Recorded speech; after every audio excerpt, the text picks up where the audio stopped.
Happy 2025. We are live. Woohoo! Woohoo! So we're diving into the Being You Changing the World book again, and I think it seems like more relevant than ever. It's such an old book that somehow What? is immortal. Old, old, old. No, no, it's like a fine wine, my dear.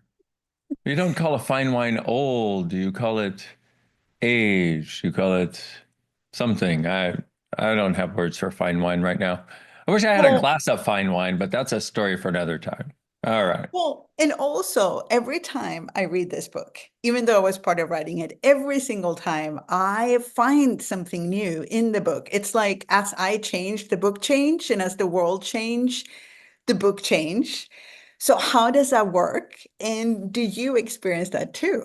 Like, does the book surprise you? Yeah, every single time, literally, which is just bizarre. You'll say some of these things and you can hear people's heads out in the world go, "What? You're crazy." I'm like, "I know." And everything I used to think was crazy has turned out to be what is truly miraculous about us. And in this case also. So in writing the book, I was as you know, it was based on these classes called energetic synthesis of being that I'd been facilitating for years. And I wanted that space of being to be available to people in a much larger way than just the people that could come to class. So between you and I, the transcripts of classes, your ability to add magic, my ability to add magic, and I'd like 2025 to be the year we again use magic and believe in it, not magic tricks, but what is actually the miracles that we can create and function from. Because let's face it, we need some friggin' miracles. And that's really what the book invites you to. As you read through it, you'll have cognitive awarenesses, which are great. You go, oh, that's what's been going on. Thank you for putting words to that. This has been sticking me, or I knew there was another possibility here. But it's more the energetic journey, well, or simultaneously the energetic journey that you go on, where after reading it, you just feel different. You judge you less. You see possibilities more. You wake up happier, and you don't even know how the heck it happened. And so every time I read or listen to it, it's it's like I'm like, whoa, when did we put that in there? Because as your what happens is one of the biggest things the Being You book invites you to cognitively, but also energetically, and probably energetically more so, is to get out of judgment of you and everyone and everything, to Hmm. recognize you're not wrong, and to start recognizing there are possibilities in everything that occurs that we can choose so we can make anything greater. It takes you out of a sense of not having choice and not having possibilities to starting to see possibilities and be possibilities really with everything that occurs in your life and gives you tools to get there. But as I listen or as I read it again, I'm like, wow, I it's as though I wrote it for me today. And the way that works is because this thing called consciousness that it's all about doesn't have a time limit. It's not, I'm writing it's not like showing someone how to use a computer, which this is going to stay the same forever. It's an energetic interaction with you, the being, inviting more of you, the being, to show up. And every time you read it, you will change. So next time you read it, you will be a different person reading it that can receive more of what was already there that you couldn't receive the first time. Well, that's actually that receiving part. It's like I'm able to receive things in a different way because I changed. And then I was looking at it's also how the whole world changed. So I'm not separate from the world. So I've changed. But even in 2011, when the book came out, the world wasn't really talking about being you. It wasn't No. really available in the world. And today, being you and authenticity is actually something that's being talked about, that's being desired. So the world itself somehow has changed in Hmm. in a way that we can receive the You book mean in a being different you way. changing the world may It's have actually changed the world by more of us being us? Hmm. yeah. It's almost like it's in the title. Hmm. So actually, so can you expand on that? That like, what is it that's changed between? That's like not what is it? Don't define it, but talk about the change that's occurred between 2011, where people weren't really interested, and today, when it's become this, that people actively look for, seek for, desire, Yeah, long. well, it's an interesting thing for me because that's part of what I was hoping to create by bringing this book to the world. And it's an interest, like it sounds very arrogant to say, well, we wrote this book and now it's out there. And the thing is, what if the book is part of a much larger movement of consciousness Mm. that and consciousness is actually asking for this, asking us to be us, whatever we truly are, and getting out of judgment and seeing possibilities and asking questions instead of coming to conclusion and knowing that we have value and knowing that we're not wrong.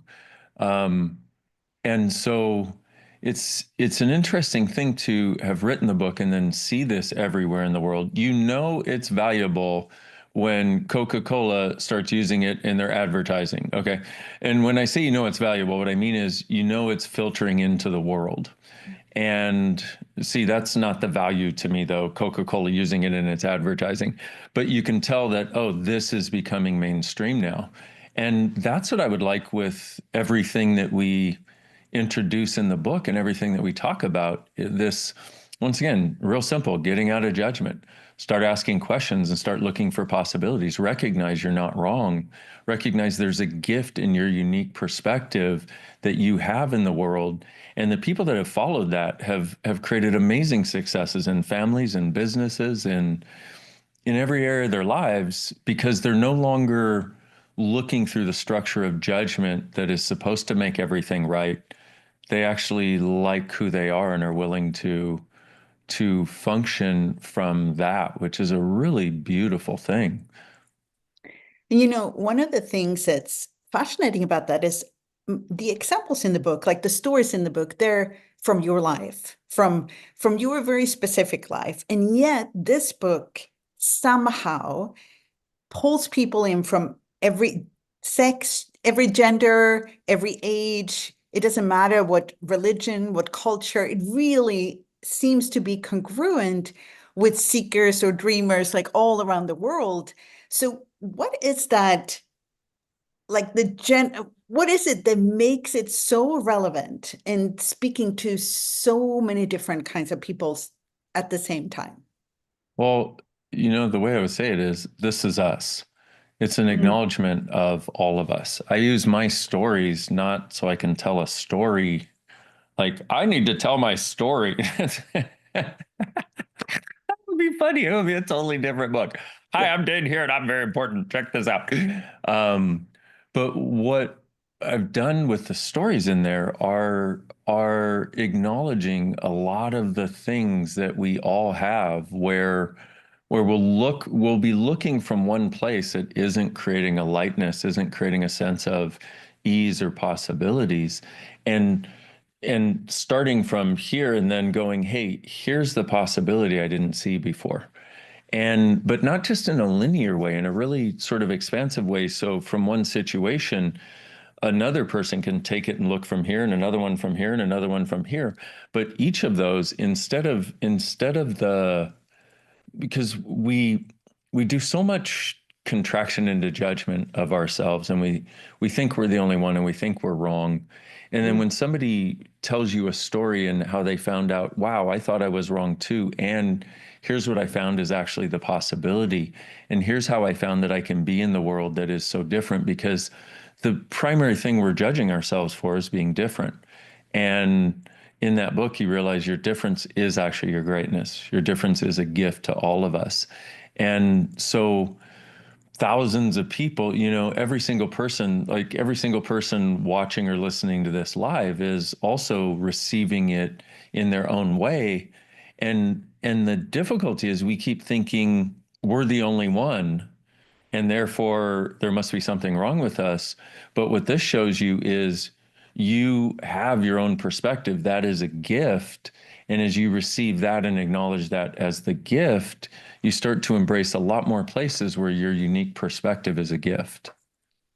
Well, it's like the uniqueness, the difference, and the oneness, the simultaneity of that, that you're the drop in the ocean and the ocean at the same time. And, That, I always remember, I'm Swedish and I didn't translate the book to Swedish. Somebody else did, a professional translator. And then I got to read it and I just cried most of the book through. I received it, like hit me in a whole different way when I read it in the language that I had had a childhood in, like a language that I had grown up with my parents in, a child. So suddenly all those stories or concepts, ideas that were presented to me came in a whole different way when I read it in Swedish. And it was so fascinating to me because it is the same words.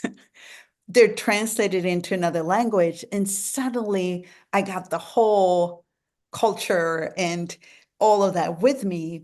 So I also wanted to ask you, what energetically, what occurs when the entity of the book gets translated into a new language? We have it in over 20 languages now. So like what happens when it enters into a new sphere well, of a well, that's different a language? well, that's a really interesting thing because it does exactly what you're pointing out. It's like, I mean, you you were part of writing it, you Yeah. know? It's like it's a huge part of writing it, by the way. Not I, don't want to diminish that in any way, but it's like so there you were helping create it and still hearing it in your native language speaks to all of those bases that we have, the basis of where we laid in place our reality and goes underneath the surface. Because in English, when you grow up speaking Swedish, learning Swedish, you then learn English.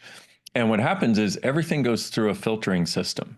It gets translated not just verbally, but the reason it gets translated is it actually gets translated energetically into a Right. slightly different structure that allows you to maintain a little bit of separation from it. Even though if you read it in, English is your second language, you read it in English, it's gonna change on a different level than when you read it in your native language. And when you read it in your native language, it's like it goes in between the cracks in a different way. But having said that, it's also where when you read it in another language, you get a different level Yep. of change. But it's the interesting part about this, and one of the other things the book invites you to is to recognize the world is energetic. We're energetic. We're energetic beings. Why do you stress out? What happens when you stress out about something? Well, that's got an energy to it. What happens when you have ease? Well, that's a different energy. What happens when you want to hug somebody? That's an energy. What happens when it's like hugging a brick on legs? Well, that's a different energy. And those are all the things that we're aware of. And the book slowly, just gently, without you even realizing it, points out to you we live in an energetic world. And if we can start using that to navigate our lives become far more successful because they actually involve us, because energy don't lie. Okay. And our mind will lie to us, but energy doesn't lie. And so what that's one of the underlying elements I've never really talked about before is the book slowly, without even really hitting you over the head with it at all. By the time you're done reading the book, you actually start having a sense that you're an energetic being and you can use it to navigate your life. And one of the really simple tools in there is what's true for you makes you lighter. We start with that. What's true for you makes you lighter. A lie makes you heavier. Lighter is like, oh, yeah. Heavier is like, ooh, all those things. And so, and we start with that, and that's one of the fundamental awarenesses we can have is to follow the lightness. Yeah. Choose today more of which makes you light, and your tomorrow will be lighter. Yeah. And I just want to, before I move further, I just want to say that if you want to explore the book in your language, there is actually 8 different conversations that are going to start after this live in 8 different languages. So you can check out, we can put the Yay! landing page under, and then you can actually have conversations about the book in your language if you're interested in that. But Yes. I wanted to bring up this with the how the book like kind of underlying like softly invites you to a different way of functioning. And one of my absolute favorite chapters in the book currently is ready to get rid of the autopilot. So, and for me, that's like 2025. This is one of the chapters that are This so is relevant. you said it perfectly. My current favorite chapter, because Yeah. depending on where you are in your life, different things are going to be your favorite. Different things are going to be where you're like, oh my God, this is exactly what I need right now. And Yeah. so, And yeah, this, before this conversation, I literally like, I got the book out.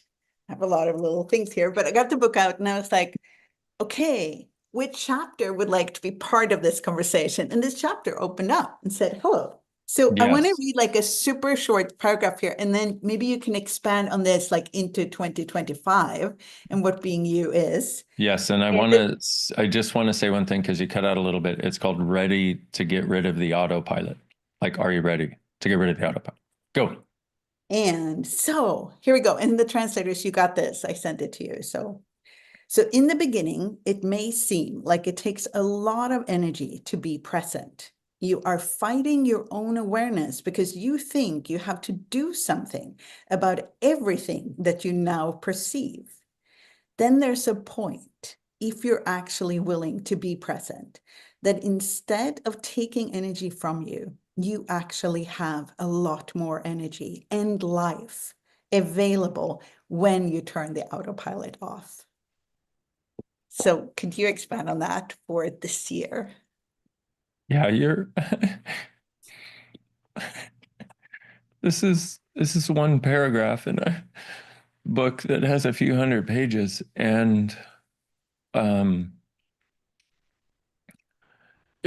you know how we're started out by talking about how you'll have a different impact from something years later. Well, I'm listening to that and I'm realizing that for people, I'm what I'm doing is you read that as I'm tapping into all the other conversations that are in the book, and I'm like, wow, for people to actually have this, if they embrace it, their whole life, they can actually start to live. And that's why we wrote the book. That's what I've always wanted, to give people a life that actually has ease and joy and that actually has them in it. So, to our point, just one paragraph is making me cry about what we were able to bring to the world in 2011 that is really just getting its legs, like a fine wine. Yeah. Um, nice legs. If you don't know what that means, check out fine wine and nice legs. Maybe you shouldn't Google that particular search stuff. Anyway, um, so what happens is most of us have learned to live our lives on an autopilot as though if we just follow all of the automatics that have been ingrained into us since we were tiny, then everything will work. And for the people that are interested, that are watching this, listening to this, it doesn't work. It never has. It'll never get you what you want. And at a certain point, you start to realize it. But then what most people are left with is wrongness of having put so much energy into all of these structures that were supposed to create success. And what this does, it invites you to get out of the autopilot and to start recognizing that what's going to happen as you do. See, most people in their lives are functioning as though they have a bunch of tapes or programs that they just press play on, like this stimulus, this response. How are you Yeah. today? Oh, I am fine. Tape number one interacts with tape number two. Tape number two, tape number 2A, and that's most people's communication with others too. And yet it's not enriching, it's not fulfilling, nor is it in our lives when we're doing that.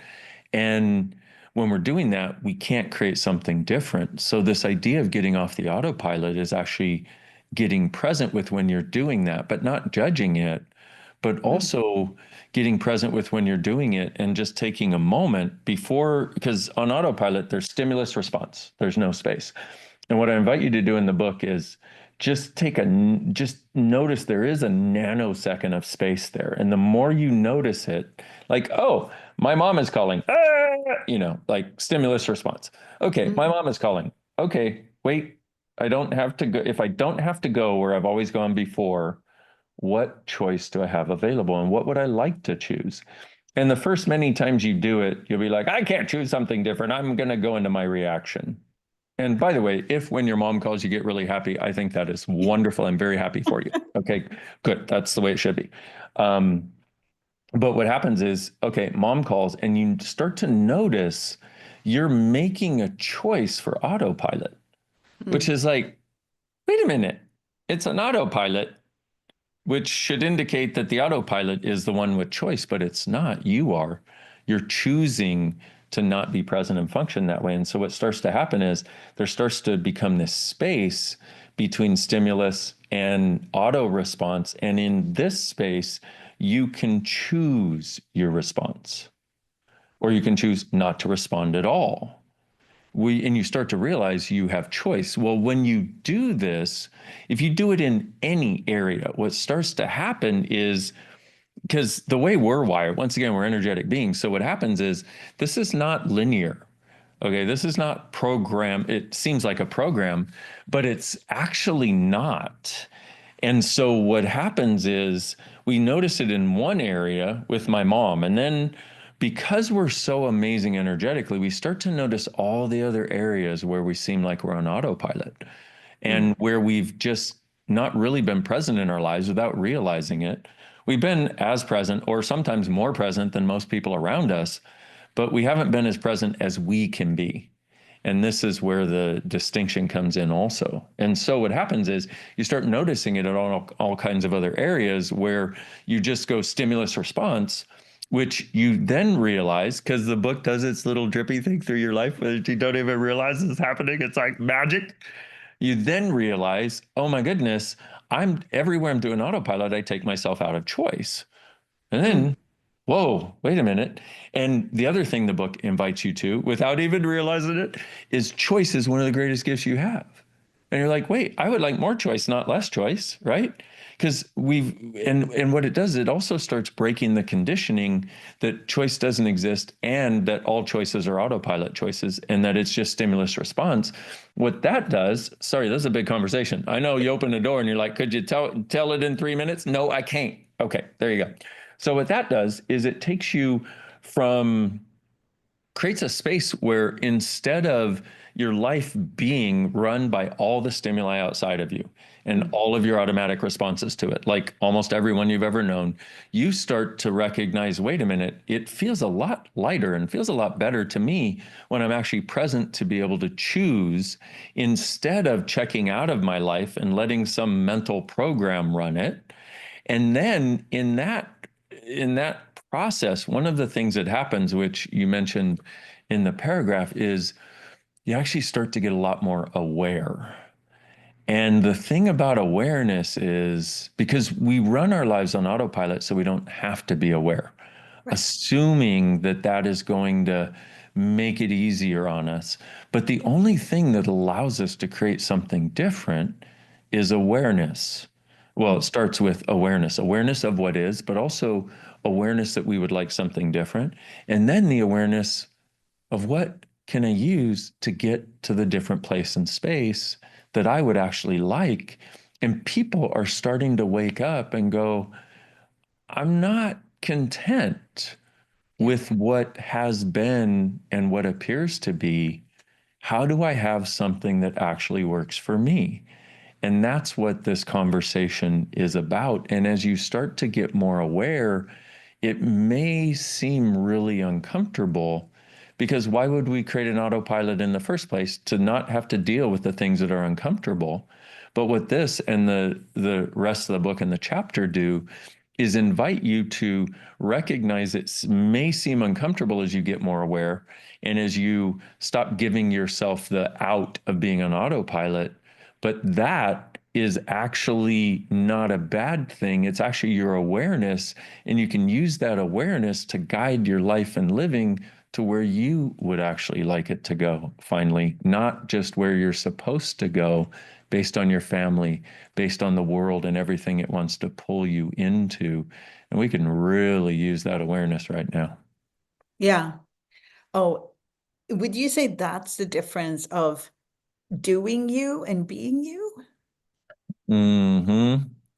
Yeah, it's that exactly that. Because uh, I'm not going to comment on the doing you thing I because know. I I heard don't that I as don't I know how many said. perverts are listening, so I'm gonna totally act like I didn't hear that Yeah. comment. Oh, yes, of course, everybody heard it. I'm gonna write, the next book, the sequel, Doing You, Changing the World. Exactly. That is so good. Thank you. I needed that. That was really helpful. That's exactly it, though. It's like we think that we're a sum total of what we do. Yeah. And we think that the validation of our being is our doing. Here's the other weird part I need to say as a side note. A lot of people think, well, if I be, then I won't do. No, no, no, no, Mm, no. mm. It's the opposite of that. When you be, you'll do more, but you'll receive from it. You'll enjoy it. You'll have the fulfillment of it. Here, let me give you an example, okay? And if any of you have been following me anywhere, I got to bring out a dragon, okay? Because this is my latest current exploration. This is Blaze. Okay. Now I got to cover up my eyes so you can see how beautiful Blaze is. Okay. And sometimes I, put them around my neck and wear them. And so for me, it's like one of my current fascinations is 3D printing dragons because I infuse them with magic. Now, here's the wonderful thing about this is I can sound like a total nutter right now. And I would totally understand because if somebody said that to me years ago, I'd be like, okay, crazy man, trying to influence me, trying to sell something. I'm like, yeah. But then I get back stories like the lady who bought one for her daughter. Her daughter was taking it to school and she started having E's in school. Well, she stopped taking it because she took it out of her backpack and forgot. Within a week of not taking it, she wasn't having E's in school anymore. She had this biology test. She could not get it in her head at all. Her mother, who also believes in this weird thing called magic, and by the way, I totally get if you think I'm absolutely nuts, and I'm willing to go out there and be like, yeah, you know what? You may say I'm a dreamer, but I'm not the only one. Okay. And so, for those of you who still believe in magic, this story may apply, or those of you who might like to, this story may apply. So, anyway, she reminded her daughter of the dragon, which is just a weird thing in general, right? But her mother noticed the difference when she had this thing with her because school was not an easy place because she is so different and so brilliant, this young girl. So she said, hey, what about bringing your dragon out to help you study? She went, oh, good idea, mommy. She goes and gets the dragon, puts it here. And whereas before she's like, I can't get this, literally she started going, oh my God, I can totally do this. I'm like, whoa. And another lady who got a dragon who she's like, I was having a crappy day. I put my dragon next to my clock. I woke up in a crappy mood. I look over at my dragon and I just got over it. And I'm like, wow, what other elements of magic are available? And when I said the thing about we think if we be, we're never going to do, I'm just going to lie down and be. No, that's not being, that's lying down. Okay. The totally different things. Being is where you start to have this enthusiasm. You start to be willing to be the weirdness that you haven't been willing to be. And also, how many of you out there have been made totally wrong for being weird, for believing in magic, and now you think you don't have the permission to, and yet you're a magical creature. So, everything that doesn't allow you to know that, will you undo, destroy, and uncreate it all, please? Pock Yes. and pot, all that shit. Right and wrong, good and bad, pock and pot, all 100, shorts, boys, povads, bases, creations, and beyonds. And if you don't know what that is, it's something called a clearing statement, which the old 2011 version is still in the book. And it's a way of changing anything. We're magic. And here's the other thing that the book invites you to is to not believe that that awareness that you are magic is somehow because we have the idea that if we believe in magic we're like little kids who have our head in the sky, but when you believe in magic you create magic. When you don't, You don't. And I would say miracles and magic. And so this is actually us. We are miraculous and we've forgotten it. We've tried to do this world and this reality and what the book really is an invitation beyond it. And that we don't have to live like muggles anymore. Grab your wand, be the Harry Potter, the Hermione you actually are, and greater. Because let's face it, those little fucks were awesome. And it's because kids still, I'm glad those were kids' books because kids still believe in magic. So it could become really popular. So now adults have to deal with magic, which is really awesome because if kids ran the world, everything would be miraculous and there'd be a lot of ice cream. There you go. So I love that. So the book is actually like the first part of the book kind of builds up for the second part that's all about magic. So if you're going to read the book, there's two parts, second part magic. And then I also wanted to mention, so you've been facilitating a class called Being You, Changing the World, a 3-day class ever since the book came out. And there's also facilitators all over the world that does 1-day and weekend classes. And one of the things with these classes is that people come in and they're brand new. You don't need any prereqs to come to this class. And they come in and they sit down and they kind of like a lot of them that are new expect you to deliver something to them. Like they're sitting there and they're waiting for you to change their lives or whatever they decided they're going to have. And then, as I perceive it, magic occurs. Something happens during those 3 days that reminds me of your story with the dragons and the school kid. So can you talk a little bit about that? Like how, after doing all these classes, I don't even know how many there are at this point, what happens? What gets created during those 3 days? Well, you're making me cry again, number one, because the number of people who have been total, like, never heard of Access, never heard of me, maybe read the book, a lot of Mm. times not. And they show up and they expect it to be like something else they've ever done. And it is not. It is an exploration of how miraculous we truly are. But and here's been the thing is you can't explain magic.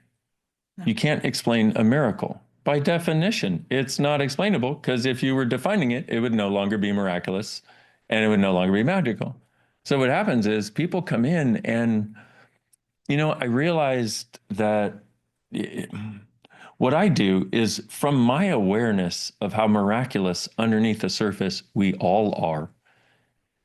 See, and the recognition also that all the places where in the most judgment of us is where we're most miraculous. So everything you've decided is the wrongness of you is actually the strongness. And everywhere you have the most charge against some part of you or some part of somebody else is where you have been most judged for being most different, having most ease, creating miracles.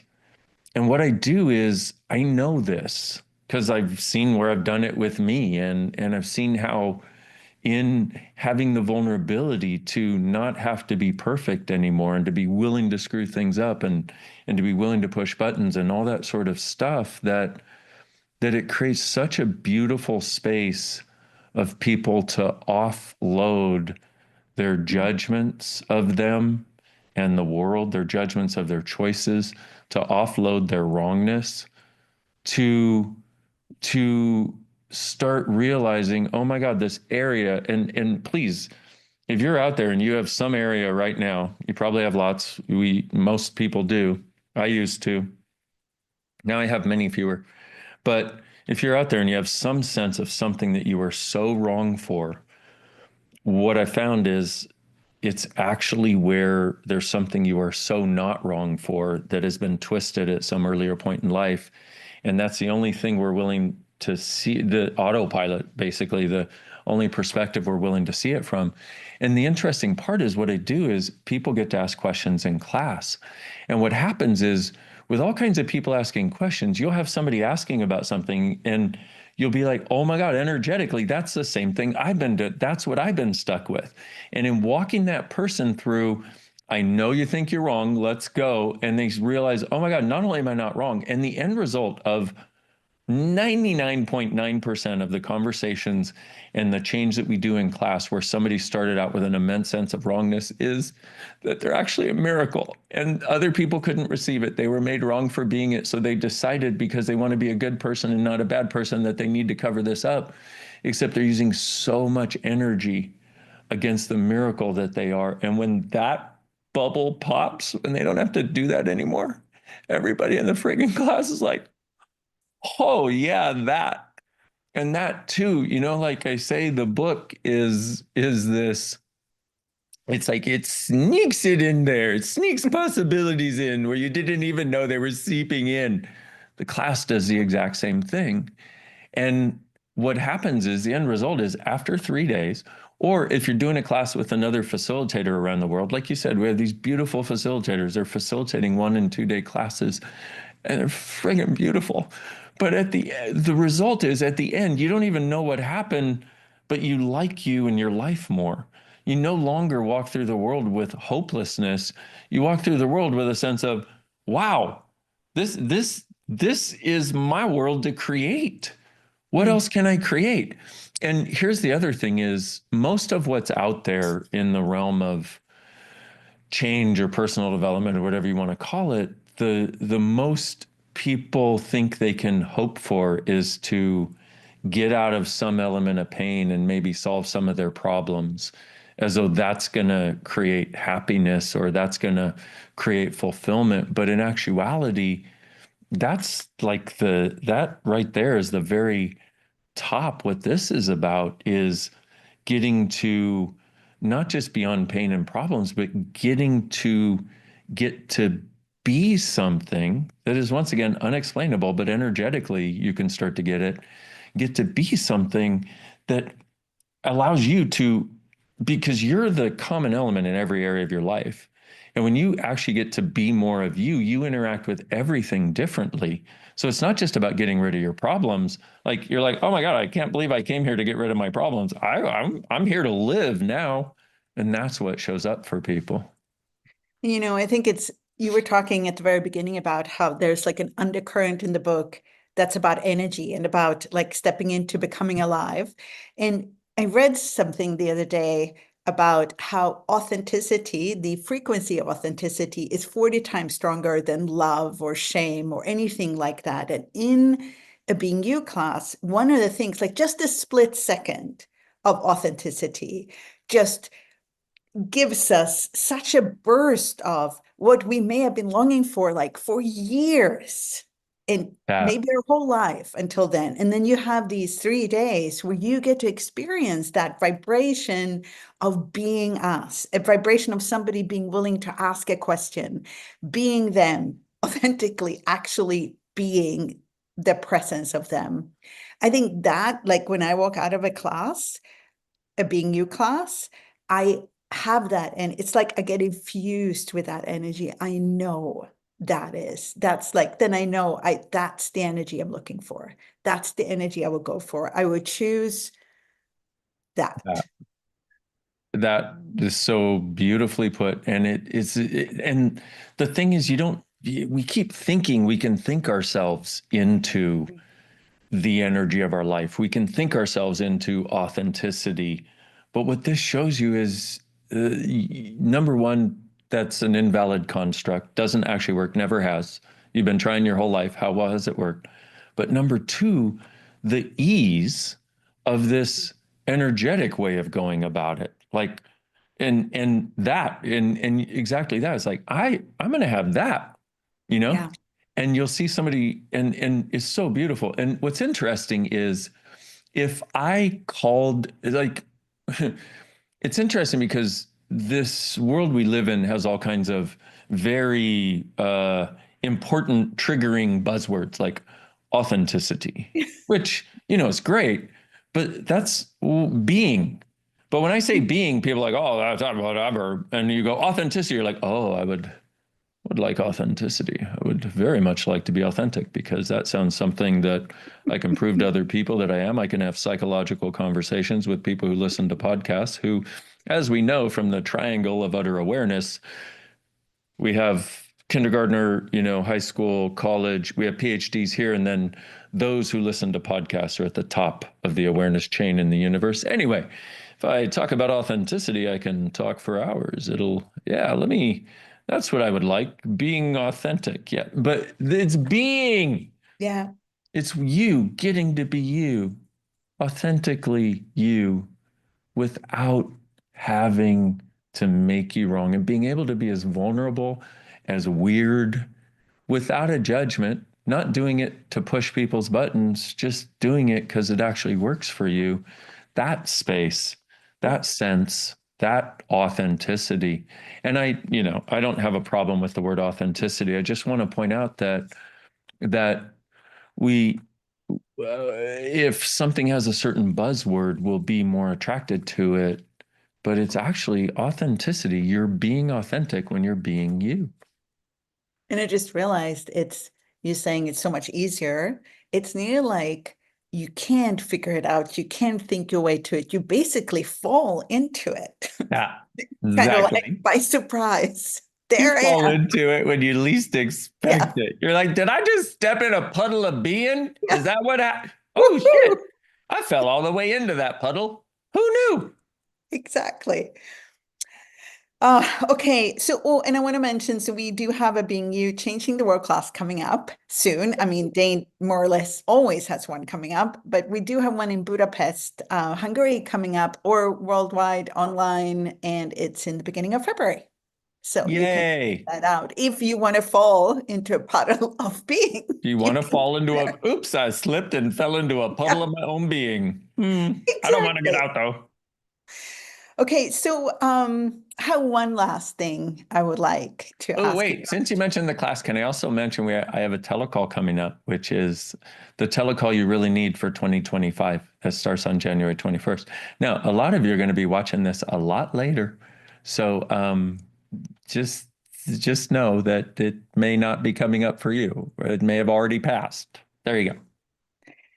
Well, and then it may be in our shop, so you can go and Exactly. there. Maybe coming up So for you in a different way. Hmm. exactly.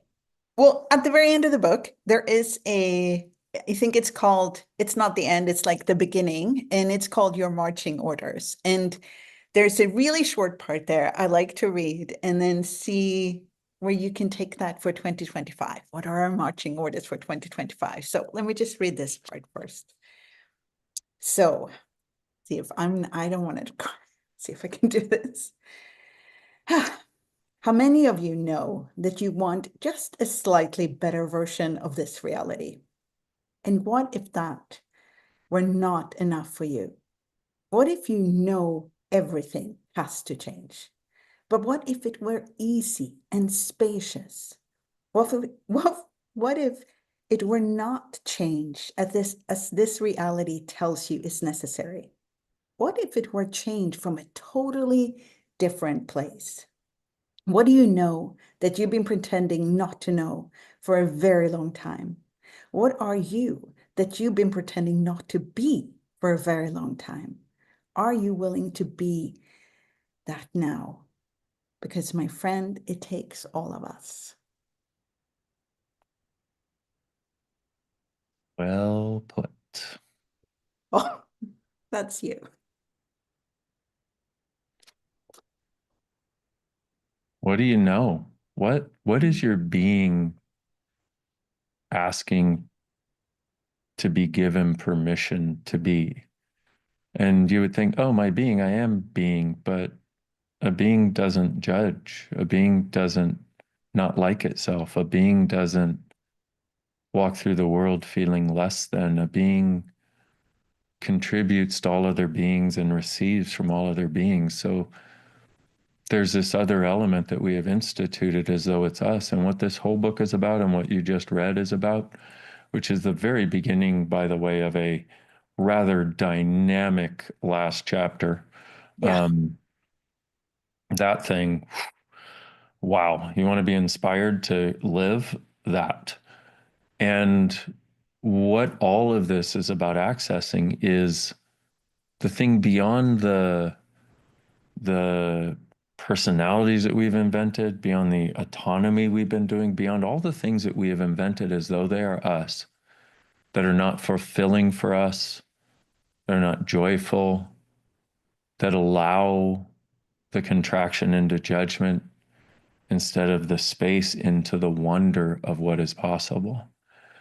And in that particular chapter, I make it very clear that now is the time Mm. and now is the space for us to have the choice to be what we have always been, that looks at the world through eyes of beauty and possibilities, because the eyes you look through determine the life you live and the living you get to do. And that's another thing that is also woven through the book, but that if we can recognize, it's our point of view, it's the eyes we look through that determine what shows up. It's like when you're happy about something and not stressed, does it show up with more ease? Do you see miracles that show up? Yeah. And that's us truly being us. If you want to call it authentic, go for it. That's great. That's us actually being us. And what this conversation is about is now's the time for us to have the courage to acknowledge we have the capacity, to acknowledge we have the awareness, to acknowledge we have the power and potency to choose to dance to the beat of our own drummer and recognize that that is the greatest contribution we can be to us in our lives, everyone in our lives, and actually the whole world, to invite the world to possibilities by what we're willing to choose to be. And it's just by living our lives from the joy of it. And it's so beautiful because it's also like we have a choice of what point of view we would like to see the world, to see the universe, to receive and perceive the universe through this year. We can choose that. That. And what if 2025 is a year of choice and dragons And magic. and magic? Oh, yeah, that. Okay. But and it requires us to be willing to be different, Mm. be willing to be the dreamer that we thought we were the only one. You know, John Lennon's been talking about it for 60, I mean, singing about it. Anyway, John Lennon sang about it many years ago. Okay. And that was an invitation to us to wake up and recognize Mm. we don't have to follow the status quo. We can joyfully open up something different. And also, please, y'all, the conversations that being you facilitators are going to be having between now and the 30th, please, please, please join that. Give yourself that gift, because the the gift of the different perspectives and the things that other people have, see, that's the gift of being.